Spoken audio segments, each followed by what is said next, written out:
bahwa ketiga pribadi ini itu bolak-balik dulu nantang-nantang, sekarang mulai nangis-nangis minta tolong supaya ijazah ditunjukkan dan sebagainya. Artinya saya bisa menarik kesimpulan bahwa mereka waktu menuduh, mungkin istri-istrinya pun sudah gerah juga melihat itu. Kalau yang wanita itu, dokter itu, ya mungkin suaminya pun agak gedek juga, ini kayak mana sih ya. Karena mengaku-ngaku peneliti dan sebagainya, ya memang belajar anatomi fisiologi, tapi terus membandingkan ini jarak jidat ini, tempus frontal ini begini, wah dipersoalkan itu. Ya begitu orang yang mencari-cari pembenaran begini, terutama yang mengaku ilmuwan dan mungkin punya IQ yang cukup ya, itu terbiasa melakukan defense mekanisme itu, rationalization itu melakukan tindakan bertahan dengan rasio pemikirannya seolah-olah dia benar. It sounds right. Nah, ini bahasa Inggrisnya tepat sekali. Sounds right.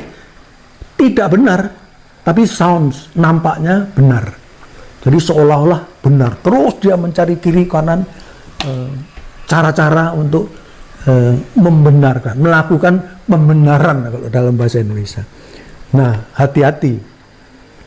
Seseorang yang melakukan rasionalisasi defense mekanisme yang terus-menerus sampai dia pun tidak sadar bahwa dia selalu melakukan defense mekanisme, lama-lama dia itu akan terkena gangguan kesehatan mental. Jadi gangguan kejiwaan itu akan tercapai. Maka tidak heran bahwa di sosmed itu banyak netizen yang sudah bilangin kelompok ini DGJ dan sebagainya. Ya mungkin karena mereka tidak bisa menyampaikan secara ilmiah, tapi bagi dia itu secara logika biasa, ini kayaknya udah nggak betul itu. Gitu. Nah, kita tunggu nanti hasil secara hukumnya. Tapi ini aspek psikologis. Mohon hati-hati, cobalah merenungkan diri, mungkin sehari cukup 5 menit, apakah perilaku kita sehari itu betul atau tidak. Karena ini dapat merusak diri kita sendiri. Berikutnya adalah tinjauan dari filsafat. Kebetulan saya dosen di magister psikologi sains di Fakultas Psikologi Universitas Sumatera Utara ya. Jadi keputusan etis ini penting.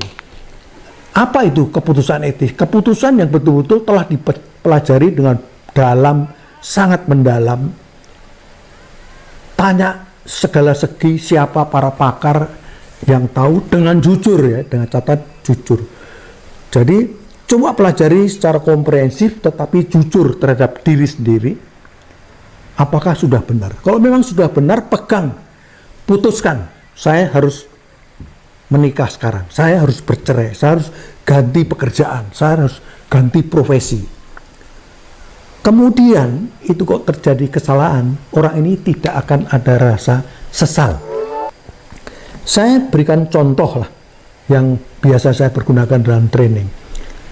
Ada seorang yang mau jadi presiden melalui partai A gitu. Kemudian mengajak temannya si C gitu. Ayo ikut saya. Partainya ini, nanti kalau ini ku jadikan menteri dalam negeri. Tanpa pikir panjang, tanpa pemikiran etis, dia bilang oke. Wah, pikiran dia rumah bagus, gaji besar, fasilitas mewah, pikirannya itu saja. Oke, jawab. Temannya si D, ayo nanti jadi menteri luar negeri. Oh, sebentar, saya harus pertimbangan masak-masak karena ini kan jabatan politis. Dia tanya kiri kanan, semuanya dipelajari dan oke. Menurut pendapat saya, pandangan saya, keputusan saya pada saat ini itu bagus. Saya ikuti, jebret. Apapun yang terjadi, saya ikuti. Saya pegang teguh. Ternyata presiden yang mencalonkan diri itu dari partai terlarang. Dan akhirnya mereka divonis gantung, mati, digantung sampai mati hukumannya. Karena partainya dilarang gitu. Nah, apa yang terjadi coba? Bagi yang tidak mengambil keputusan secara etis, wah dia akan maki-maki, wah katanya menteri ini fasilitas enak, ujungnya saya masuk tiang gantungan dan maju ke tiang gantungan, ikat lehernya, mati dia, nggak bisa protes. Sedangkan satunya lagi yang mengambil keputusan secara etis, dia maju ke tiang gantungan dengan tegar, dengan tegap, dan hidup partai A. Karena dia yakin bahwa keputusan waktu itu benar. Ternyata salah dan kalah, fine, nggak apa-apa. Inilah orang yang mengambil keputusan benar-benar secara etis. Nah, saya di Indonesia banyak banget tujuan destinasi buat liburan, tapi akomodasinya mahal semua. Melihat beberapa video ya di YouTube itu, bahwa ketiga pribadi ini itu bolak-balik dulu nantang-nantang, sekarang mulai nangis-nangis minta tolong supaya ijazah ditunjukkan dan sebagainya. Artinya saya bisa menarik kesimpulan bahwa mereka waktu menuduh tidak menggunakan keputusan etis, keputusan yang mungkin bermotif dari orang lain, entah itu pesanan, entah itu karena tadi itu motif yang terdalam, ada sesuatu yang ditekan di dalam, entah sakit hati, entah jengkel, entah karena dulu dizolimi, entah merasa dikucilkan, dijelek-jelekkan, maka dia membalas dengan cara ini. Nah, ini akan tampak nanti, terutama pada waktu sudah ada sidang dan ada putusan hakim yang berkekuatan hukum tetap, apakah dia bisa menerima atau tidak. Gitu.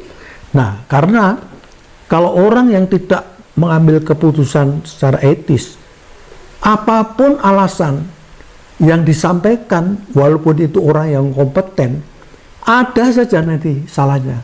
Kalau kemarin ijazah begini, oh ini gambarnya kurang begini, nanti lama itu kok rambutnya kurang, sisirnya ke sini, kok tangannya itu kukunya, itu tidak akan habis-habisnya. Nah, ini sangat tipikal orang yang begini ini sebenarnya harap melakukan introspeksi diri, meditasi diri supaya lebih melihat ke dalam apa sih sebenarnya yang nggak benar dalam diri saya. Untuk apa? Supaya demi kebaikan pribadinya menjadi pribadi unggul. Kalau tidak, dia akan semakin hari semakin hancur. Bagaikan seseorang yang bersalah menabrak orang, lari, dia tidak mau mengakui kesalahan, pasti dia akan nabrak lagi. Jadi kesalahan akan beruntun, dan itu tidak akan bisa dihindari. Jadi oleh karena itu, kembali lagi, harapan saya mudah-mudahan mereka bisa berpikir lebih realistis, lebih introspeksi lah, meditasi, merenung apa sebenarnya kok saya pun begini. Mungkin istri-istrinya pun sudah gerah juga melihat itu. Kalau yang wanita itu, dokter itu, ya mungkin suaminya pun agak gedek juga, ini kayak mana sih ya. Karena mengaku-ngaku peneliti dan sebagainya, ya memang belajar anatomi fisiologi, tapi terus membandingkan ini jarak jidat ini, tempus frontal ini begini, os ini, wah ini mandibulanya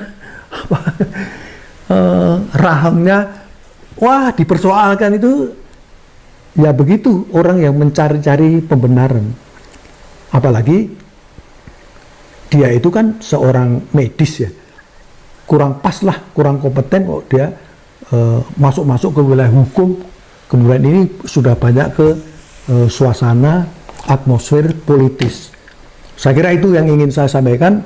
Ya mudah-mudahan kita semua bisa lebih paham, jangan sampai kita juga ikut keliru berpikir, akhirnya seluruh warga negara ini jadi bingung, ini siapa sebenarnya yang benar, siapa yang salah. Seolah-olah yang benar jadi salah, yang orang salah it sounds right, itu orang mencari pembenaran. Sekian, terima kasih.